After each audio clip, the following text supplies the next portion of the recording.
Welcome to Full Stack Business Owner, where we are enhancing your full stack of skills to build wealth inside and outside your business. Charley, we're actually going to be stepping into part 2 of our most painful episode, where we actually walk through our biggest financial regrets that we have been in. For everybody listening, we want you to share yours. So comment down below in this video or head over to Facebook and join the Facebook group, which is called Full Stack Business Owner Community. We're actually going to be sharing more of our pain over there as well. So be sure that you're in the group. But Charley, before we give these people what they're listening and for, let's cue the disclaimer. Charley here from Full Stack Business Owner. I need to let you know that Grant, myself, and the Full Stack Business Owner team are in no way, shape, or form qualified to give you financial advice or pick investment products. We highly encourage you seek out and engage the use of professionals when making financial decisions or comparing investment products.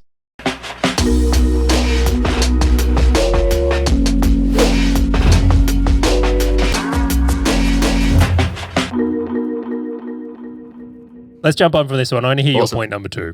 What's your second financial mistake? So the second one, I'm going to piggyback off what you mentioned as your second point to relate to it. I'm going to group quite a few scenarios into one. So I reckon over the time of, we'll call it a decade, I reckon I've actually come out quite well unscathed, but I've lost around $50,000, maybe $60,000 in investing in what other people thought were great ideas, where people had come, like I still remember. I'm sorry, I'm laughing a little bit because I actually kept these off my list. I have heaps of these as well, but they didn't make the top 3. Right? Continue on. I had to mention it. I've got some other bigger pains, but I'm just like, I have to mention this one because it's so applicable to everybody. Like I still remember in my 20s, like catching up with a guy and he's just like, I know a guy who sits on a board that knows a guy that they're going to find a gold deposit or an oil deposit or whatever it was. Oh, it's got a great story. A great story, it's the best. And so then I was like, I looked at my bank account and I'm like, okay, cool. I got a decent amount of money in a bank account. You know what? I'll just throw like $5,000, $10,000 at this. Whoop. And I'm like, if it doubles, great. If it goes to nothing, great. I'll just earn the money back. Yeah, I went to nothing. I'm like, damn it. And then I went and did the same thing with like some other shares, went and did the same. Like there was another tech company that I bought shares in like when they first came out. And it was big story another day. Same with crypto. Hey, let's go and jump in on this initial coin offering. I even had a friend who had a coin offering. He's like, let's get in on this thing. I had a friend who opened an exchange. Let's go and get in on this thing. And like there's so much more. It's probably even more than 50. But it was like all of the decisions were based off not logic, not me going and understanding the economics that sit behind something or the utility that sits behind something or the probability of it actually happening based on my knowledge. It was just, hey, Grant, do this and you will win. And the people who were recommending these were not your massive punters, except for one. One was like a multimillionaire. He's like, buy this and it didn't work out. But to him, it was like a drop in the ocean. To me, I'm like, oh. Like that's actually kind of hurts. Did this? So I'm really fascinated by this one. I'm in the same category. Did this teach you the difference between investing and speculating by chance? Completely. This was the definition of investing versus speculating to the point where. So I haven't watched the news. I kind of look at it now a little bit just to get fed some updates and sort of pick out the points that are actually relevant to me. But I haven't consumed news for a very long period of time, since I was like 18 when Tim Ferriss came out with like the 4-hour work week and he was talking about news consumption and everything. Like I just cut it off. I'm like, I don't need this in my life because I was such a big naysayer of everybody just because I got burnt so many times because everyone's like, oh, let's go into this business together. No, let's do this. Nope, invest in this. Nope, didn't work. And I just got so burnt that I'm like, the only person I back is me. I can get myself through every situation and I've got more willpower, more ability and more grit than anyone I know. And I will just brute force myself to success. Everybody else be damned. Right? And that was like me starting off on my business career, which explains a lot about things that I've mentioned on this podcast before of just going, let's just plow forwards. So it burnt me. And I actually took 2 steps back where I just said, well, no one's going to actually help me on this journey besides me. When in actual fact, I'm like, now I lean into, well, who's done it before? How do I talk to them? What are the best questions for me to ask them and all these things? But I had to like go from a standing start when everyone else is jogging. And I'm like, oh man. It's so interesting. I completely see, like, a lot of people take their investment advice from like barbecues, right? They'll catch up with some friends and like, oh, he's just, he's doing a development. Maybe I should do a development. And then they get way in over their head, or the timing's out. Like, someone did a development when it was the perfect timing to do a development. And then you get in at this like train wreck moment where everything's overpriced. Exactly. It's like a friend of mine shared this to me. Is like, second that my family, whether it's cousins, uncles, aunties, and this is what he referenced, he's like, second they tell me about an investment idea, I need to get out. Sell it. It's probably not a bad strategy. So he did the same with crypto. So he bought Bitcoin, he bought Ethereum, and like family was telling him like, hey, have you heard about this? Have you thought about investing in this? And he's like, I've sold. I'm out. I'm done. Like he's like too inflated. And I'm like, what? So, but the biggest lesson for me on this is like, yes, there was a cash cost allocated to it, which also had an opportunity cost and everything. But the point of speculating or just taking other people, like it's like, I call it like outsourced investing, right? I think they call it trust signals. It's like if and I'll just use an example, like if Elon Musk invests things, like you automatically think, well, if Elon will do it, then it must be okay for me. Dogecoin and Bitcoin, great. Yeah, and it's like, because when people don't necessarily understand something, so let's use crypto as the example. If someone doesn't really understand crypto, which I would argue 99% of people don't, agreed, what do they actually use to develop a buying decision? It's like, well, look, my mum invested in it and she made all this money. Well, then if I trust my mum, well, then I'm going to do this as well. Or if Elon bought it, then I'll bought it. And a lot of people get burned in this, like hard. Two of the people that I know that made the most amount of money in crypto spent 3 to 6 months educating themselves before they put $1 in. And I'm just like, yep, like there you go. Because I was like, like that is where you need to be at. And so, yeah, so my point was two on this. The first one was like, I actually got burned so much that I ran away from taking other people's insights and advice across everything. Like I just stopped trusting people, whether it be business recommendations, business advice, like kind of stopped going to seminars and all masterminds and all these different things just because I felt so burnt by it. And so then the second one was obviously just, hey, you can't just speculate off other people. You can't outsource. Can I ask a question on this one though? Do you think that because of these experiences that it actually had you develop a bias into assets you can control?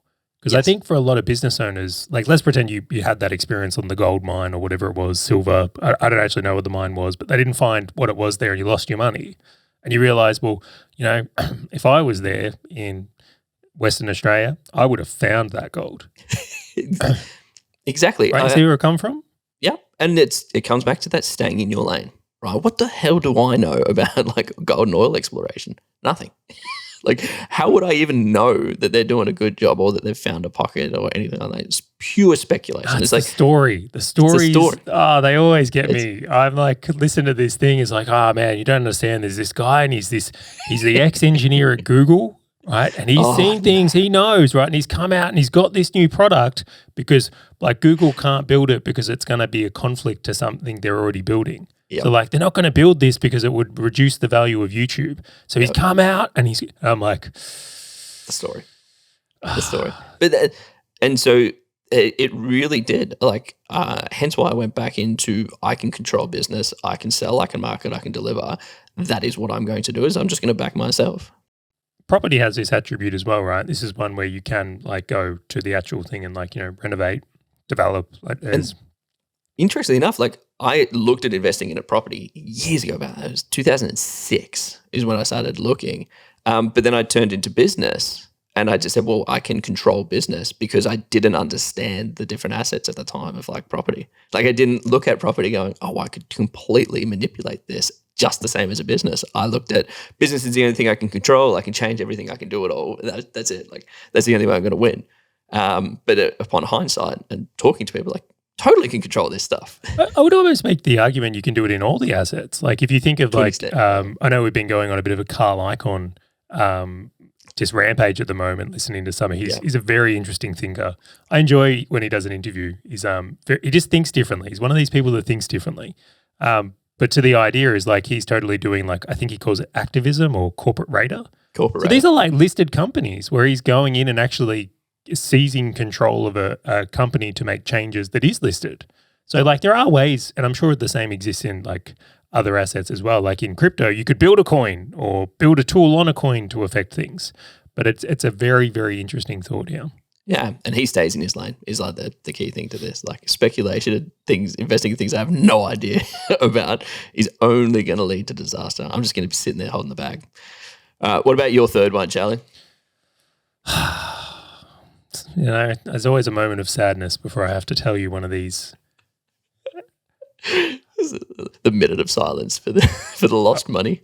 All right. So I actually was very fortunate, and I say very, very fortunate, where I was in the position where a property got presented to me to buy. So I had hired a buyer's agent, and they'd shown, like, I just had a really good win on a property with this buyer's agent. And then the second property they presented, like, we were really happy. So we got a really good result on property number one. We said, let's go again. And then they're like, all right, property number two came up. They found a ripper property. A really, really good property, and I want to describe this. This was a property someone had bought, and then basically they were an older person, let's say, and they'd subdivided the block and built a house on it. So it's they call it a splitter. So there's an original old house, and then in the backyard they'd actually built another full house. And I don't mean like a granny flat. I mean like a 4-bedroom house. Yep. So the plan was for this person is that as they're getting older, they're going to rent out the other one to provide income. So they had the place paid off. Now, unfortunately, this person either didn't want to live there anymore, or they got into, I think it was medical condition where they couldn't live there anymore, and they didn't actually complete the process. So they built the house but hadn't finished all the like splitting of titles, all the things that come into where the value was created. And for anyone that doesn't know, is like if you build another, let's say you build a granny flat on, but you can't just sell the granny flat, right? It's like one property, one title. Yep. But when you do this type of like subdivision splitter, you're now turning like one asset into two, and there's an immense value in what you can do with that, which we may cover in another episode. Now, to make matters worse, I won't share the location of this just because it's not my information to share, but so there's a significant opportunity on the upside of the property, and I also know there's a government infrastructure thing about to start here. So my buyer's agent's like, dude, he's like, they don't know what's coming. He's like, literally, there's about to be thousands of new jobs in this area, high-paying jobs. There is not enough property to house all the people that are going to work in these jobs. You're going to acquire an undervalued asset into what's going to be a very strong ride. And I'm listening to this, and like, again, we love a good story, don't we, Grant? Love a good story. Yeah. So I'm like sitting there and this deal's coming across, and I'm like, and I got fearful. And we said no. I was looking at the business environment, and there were things going on in business that were making me feel uncomfortable at this time.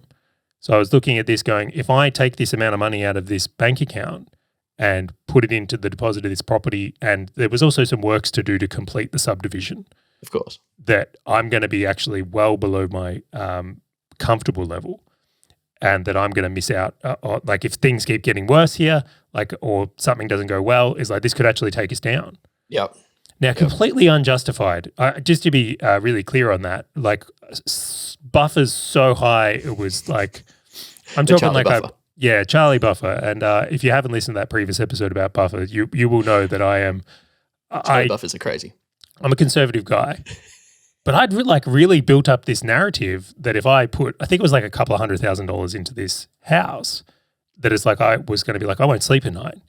Because, business could all just end. And like, do you ever have that fear, even though that it's completely unjustified, but do you ever have that fear that it's like, this could all just crash? Definitely. That's how I was feeling. Yeah.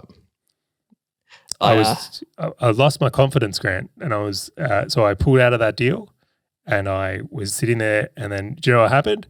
Business turned around in the next week. Things are good, making more money than ever. And the deal was gone. No. So you knew it was a good deal at the time. You were just looking at the other, like what was going on in the business, and just going, you know what, risk mitigation.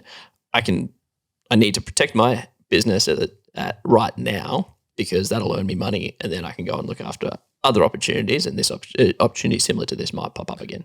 Okay, so I'll paint the picture is that so just bought an investment property.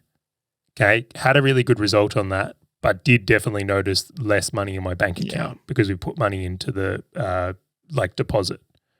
Okay, and that was new for me, and we still I got the house revalued, and it's like, wow, we're doing really well here, but I didn't have the experience in dealing with that emotion. Then when we got to the second one, right, what I was very aware of now is I was just having a tough month in business. We were having a great year, but that one little moment in time where that month was hard, I extrapolated that and said, well, this is what it's going to be like forever. Yep. Let that 1 month rock me. Or prepare as if it's going to be like that forever. Yeah, and the reality is we all have ups and downs across the year. The danger is thinking that whatever moment you're in is going to be permanent. Even in the good months, we've just had a really good month. And I look at this and go, you've really got to balance yourself a little bit here. Don't get stupid and thinking every month's going to be like this and then becoming wasteful or overspending because you think this is always going to stay that way. So I try to zoom out is what I call it.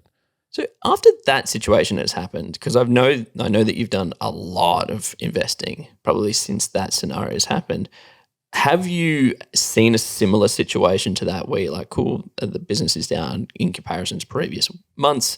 This month, the buffers are good enough, and then an opportunity is being shot across your desk and you're like, no? Or have you learned from it and gone, no, I'm going to back myself and I'm going to go into this one? Or have you just not seen the situation happen again? That's a great question. I love this question because there was a lot I took from this that I bring into place is I realized that the way I was going about property investing at that point was just more accumulation. There wasn't a really good. Yeah, I was I don't know where I need to end up with the net worth and goals, but I know where I am today isn't enough. So let's just get more. Right. So no clarity around having an actual plan or knowing what a good result looks like for me. So we developed a plan. The second thing is I like rules, because I think rules protect me from me. So I looked at that and said, well, okay, if the bank account's here, we're good. If the LVRs on the portfolio are here, we're good. If the cash flow is here, we're good. And I developed a set of things that would remove as many emotional decisions as could be from there. And I think we may have done a previous episode to cover that more in depth. Yep. But I think anytime you can bring a clear goal so that you can decide if an investment either gets you closer towards that goal or doesn't, or if you're taking on obscene risk or not taking on obscene risk, I think it can make a really good difference. Because otherwise I just get excited by every story, every mining town and government infrastructure process. I'm like, buy! It's got Charlie's money sitting in it. It's propping up the economy. Yeah, I know it's funny. People will often tell me that I'm a really balanced guy at times. And I often I think and under the surface here, a good story. I think I'm worse than anyone. I just think I've got better at dealing with it. Great takeaways. Actually, did I not send you an apartment block last week? I'm like, we should buy this and renovate it. And then I was like, oh, this actually makes no sense. It doesn't help either of us. And I'm sitting there going, dude, we could totally do this. I'm just I still remember us talking about other properties as well. And you're like, why are you so bullish on this? What am I missing? Well, that's anyway, the one other thing I'd come back to, and I think many business owners will be able to relate to, is do you remember when you hired your first staff member or team member? Yes, I do. And you don't know how to be comfortable with it, and you're watching the money you pay them, and you're like, should I hire another one? Is this going to work out? That's how I felt with property, right? I hadn't where if you go to today, it's Grant, if you hire another employee, it's I value them as people. This comment will come out horribly, but it's I just don't have that emotional reaction. I'm like, cool, let's add another person. It's just it's another person. We need more team. It's just, it's normalized the experience of having team. Where in this world, it was okay, I'm now normalized to the idea of what it is to own property. And the responsibilities. I'm not as concerned about my deposit being locked and what if I need to sell it and all those things that go into it needs to look like something that I want to live in. It needs to be in a location that I would love to live in and all those kind of things. You just detach yourself until it's just another one. It's like a notch on a belt. It's just another one that's there. Happy days. We'll continue moving forwards. All right. I did also check the value of this property though. I don't do it. Oh, you did. I did. I was looking at it from here. So there was easy, I'm going to talk easy, $500,000 of profit. I can't believe in that. That's the second I make a decision, I try not to look back unless I have to think about it. That's pain. Not to mention, just to repeat the point, government projects, long-term jobs, secure and stable jobs in this environment. I can't think of where I would want to own a property right now with all this going on in the world. Like maybe where people can afford to pay rent and want to rent homes there. Anyway, not bitter about that at all. I was going to say, like, you don't have a chip on your shoulder at all, Charlie. You've moved on very well. It's actually, do you know what? I really need to check myself on that comment because like things have worked out well. So I was going to say, like, really? Would that $500,000 have actually really helped you that much?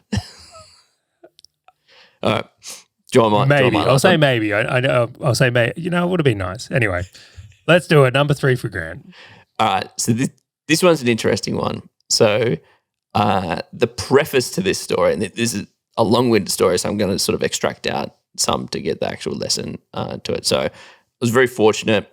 One of the software companies that I had built got to, I'll be transparent, it got to about $5 million valuation. And I know it was $5 million valuation because I sold 5% of my equity for $250,000, which is awesome.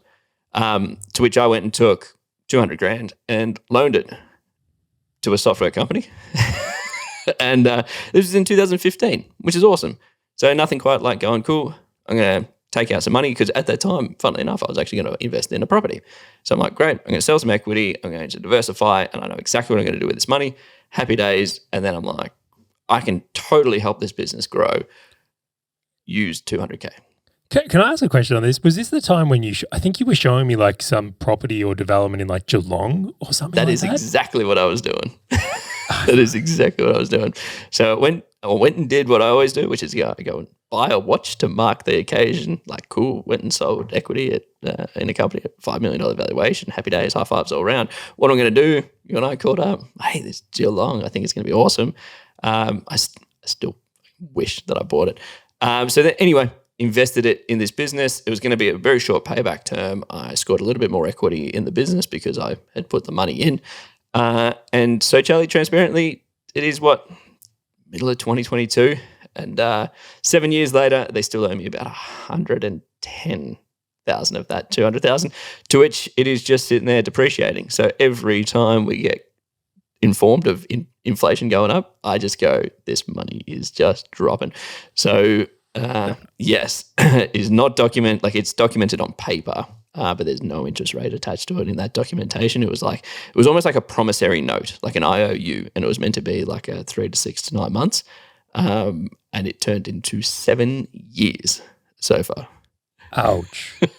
So, and it's funny because this wound was actually reopened literally 2 days ago when I spoke to my bookkeeper as he was going through my book saying, what is going on with this thing? And I'm like, oh, man.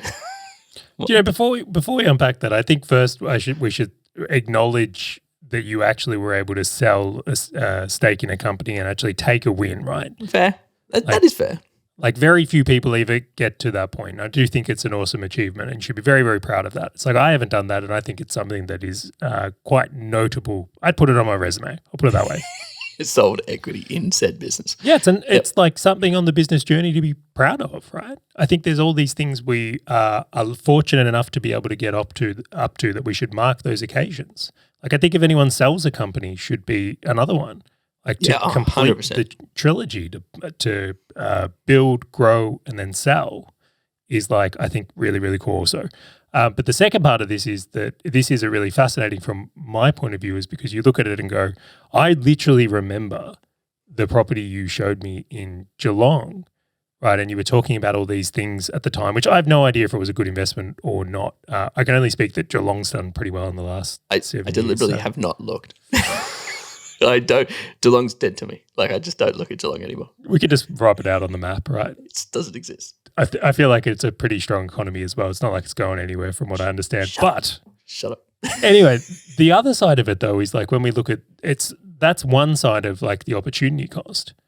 But the other side of it is that you've re-kicked your bias in to invest in another software company. And then it's like on the trust thing again. Because you've trusted the people, believed in the opportunity, all the things that come with it is that we didn't put enough rules in place. Yep. There was like a double whammy on that one, which I know you're probably like, Charlie, stop talking about it now. Like No. You know the worst thing if I did not sell that equity, which I went and sort of basically invested, the value that it would have in that company now is more than doubled. Oh, is that a trifecta of pain? Or a trifecta of pain. That's exactly what it is, Charlie. It's just like slapping this guy all around. So yes, this one it was actually at the top of my list of like the pain, but it has well-rounded me a lot in regards to sort of how I perceive investments, how I document things, how I look at paybacks, how I focus on cash flow, profit shares, all these different things, like, is basically built around such a big pain from 2015. Is this the biggest financial of the list? Is this the one? It had, yeah. So it has been one of the biggest financial impacts. Like, it's been one of the biggest financial slap-arounds that I've had. Noting that, like, it'll get paid back, but it's just depreciating upon depreciating. So it's like, it's not great. And they've done a couple of things in kind along the way to help me out and stuff like that, but it's just, it hasn't been representative of like the opportunity cost that's been lost of either me investing in Geelong or just leaving the equity there. And like, the thing that I just keep telling myself is like, I took some equity out. That's a win, right? Where a lot of people sort of might have held the bag and it might have gone down, might have gone up. Obviously this one went up, and hindsight's a killer of a thing. But yeah, I'm just like, I just have to go, well, at least I got some money out and I know they're going to pay it down and all these kind of things. Like, we're actually in discussions at the moment to pay it down and all that kind of stuff. But I'm just like, Charlie. All right. So if you could go back in time, what would you do? Yeah. See, that's an interesting point. I would have not invested it back. Like, I would not have invested it back into a software company. Like, I would have taken the cash, diversified into a property, especially now the more that I know about property investing. Yeah, I would not have done that, because it would have sent me into a better trajectory back, like, what's that, 7 years ago, than where I am now. Like, it's so, yeah, this one was at the time, because I am a very nice person. I get it from my mum. She's very yes to inflict self-pain on herself. Like, and so I used to do that, and I'm not so much anymore, but it's much of a, hey, like, you need some help? No worries at all. And I was very fortunate that earning money was never a big problem for me. So cool, I'll go and earn more money. I trust you to pay it back and all these kind of things. And it's just like, yeah, cool, situation after situation. And I'm like, damn. Do you know what I find interesting? Don't get me wrong. I hope people listen to this episode and go, cool, this list, I'm just not going to do that. You just don't do what Charley and Grant did. Like, yeah, learn from it. But I think there's a interesting, different way to think about this. And I do wonder, when I listened to your three and then kind of reflecting along the way on my own, do you not feel that without these experiences that we probably wouldn't be where we're at today? Definitely. Like, they're like shaping. Like, it's important to have some hits along the way, because if it was all wins, what would you have actually learnt and grown from? But you also wouldn't know what to celebrate. Like, you wouldn't know what a win feels like. Like, now when I win big, I go, oh yeah, buddy. Like, it's like, because I know what pain feels like. I know what being kicked feels like. I'm like, I just want to avoid that. Yeah, I'm with you on that one. It's very, very interesting.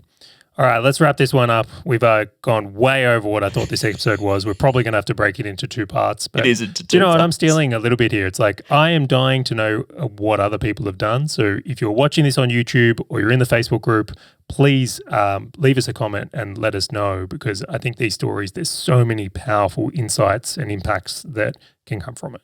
Yeah, and sharing it with other people is the way that they learn without feeling the pain as well. And there's so many different situations. Like, we've shared 6 completely different situations, and there's thousands that are out there as well. I think we could do another 6 each as well. 3 each, 6 total. But I built a list of 11, and like, I covered like 3. But for everybody tuning in, be sure that you are subscribed, whether it's on YouTube or iTunes or Spotify, as we do drop these types of episodes to help you build wealth inside and outside of your business. And if you do want to join the conversation, as Charley said, comment below or head over to the Facebook group. It's called Full Stack Business Owner Community. Talk to us in there. And again, just share the pain that you have felt, because I would love to not be the only one with Charley feeling this pain. And I just want to say thank you again for joining us, and we look forward to catching you in the next episode of Full Stack Business Owner.